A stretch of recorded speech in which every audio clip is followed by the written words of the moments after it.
Ladies and gentlemen, Mr. Thompson will not speak to you tonight. His time is up. For years you've asked, who is John Galt? You've asked that question in despair and resignation as factories closed, goods became scarce, jobs disappeared. Your lives are becoming more difficult as the life force of your world is draining away. You have asked that question without expecting an answer. I'm here to answer it. This is John Galt speaking. Mr. Thompson won't tell you the truth about the crisis in your world. I will. Have you noticed that as everything around you seems to decline, one thing still grows? It is the power of your rulers. None of their plans and directives have solved your problems or made your life better.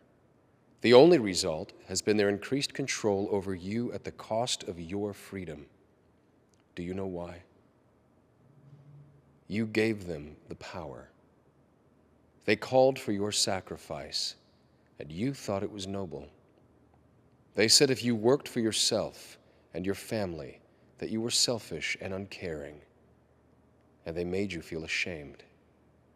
They denounced the leaders of industry as greedy exploiters, the Ellis Wyatts, the Hank Reardons, and again, you agreed.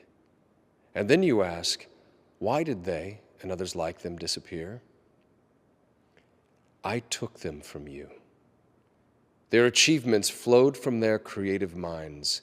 Once they understood that the attempt to control their work was an attempt to control their minds, they left. The people on strike worked for themselves, for their own vision of what was possible. When they recognized the honor they deserved, they rebelled against the guilt you wanted them to feel for their success. You counted on them to keep producing, to keep thinking, even as you denounced them as selfish. I showed them they were being punished for their own virtues, and I showed them how evil that is. I made it my mission to help these heroes say no. All evil needs to win is the consent of good people. They have joined me to freely produce, trade, cooperate, and compete in a place where the rights of all are protected. Do not try to find us. Do not try to bargain for our return. Get out of our way. To everyone within the range of my voice, you now have a choice to make.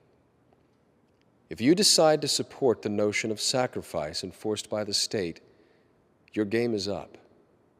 Your world is in a downward spiral, and you will ride it down to destruction.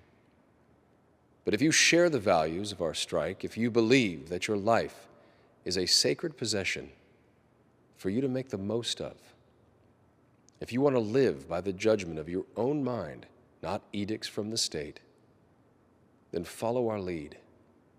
Do not support your own oppressors. Stop letting the system exploit you. Form your own communities on the frontiers of your crumbling world. Your rulers hold you by your endurance to carry the burdens they impose, by your generosity when you hear cries of despair, and above all, by your innocence which cannot grasp the depths of their evil. The world you are living in is the world they wanted. Leave them to it. Those who have left you are eager to build a better world, a world of freedom and opportunity, a world based on mutual respect. In that world, you will rise in the morning with the spirit you knew in childhood, the spirit of eagerness and adventure, and the confidence that the world is what it is and is there for you to discover. In that world, you will not receive alms, nor pity, nor forgiveness of sins, but honor, respect, and justice. Don't let the fire go out spark by irreplaceable spark in confusion and despair. Be sure of your path. The world you desire can be won. It exists. It is real. It is possible. It is yours.